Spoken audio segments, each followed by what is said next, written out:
Amos, chapitre 2. Ainsi parle l'Éternel.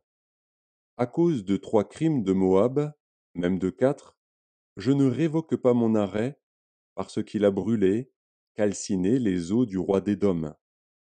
J'enverrai le feu dans Moab, et il dévorera les palais de Kérijot.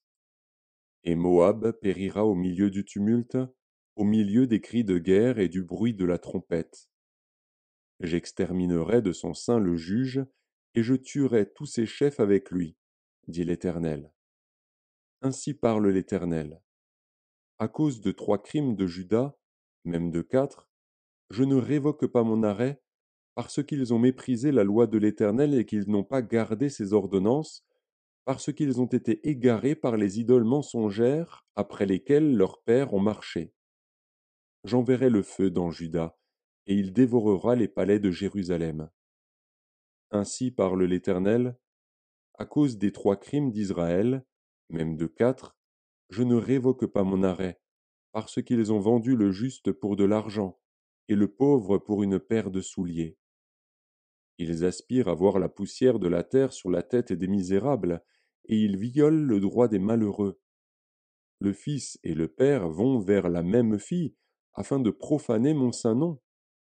Ils s'étendent près de chaque autel sur des vêtements pris en gage, et ils boivent dans la maison de leur Dieu le vin de ceux qu'ils condamnent. Et pourtant j'ai détruit devant eux les Amoréens, dont la hauteur égalait celle des cèdres, et la force celle des chênes. J'ai détruit leurs fruits en haut, et leurs racines en bas. Et pourtant je vous ai fait monter du pays d'Égypte, et je vous ai conduit 40 ans dans le désert, pour vous mettre en possession du pays des Amoréens. J'ai suscité parmi vos fils des prophètes, et parmi vos jeunes hommes des Nazaréens.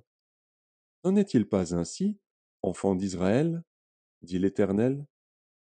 Et vous avez fait boire du vin aux Nazaréens, et aux prophètes vous avez donné cet ordre, ne prophétisez pas.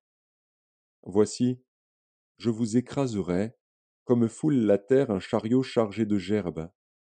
Celui qui est agile ne pourra fuir, celui qui a de la force ne pourra s'en servir, et l'homme vaillant ne sauvera pas sa vie. Celui qui manie l'arc ne résistera pas, celui qui a les pieds légers n'échappera pas, et le cavalier ne sauvera pas sa vie. Le plus courageux des guerriers s'enfuira nu dans ce jour-là, dit l'Éternel.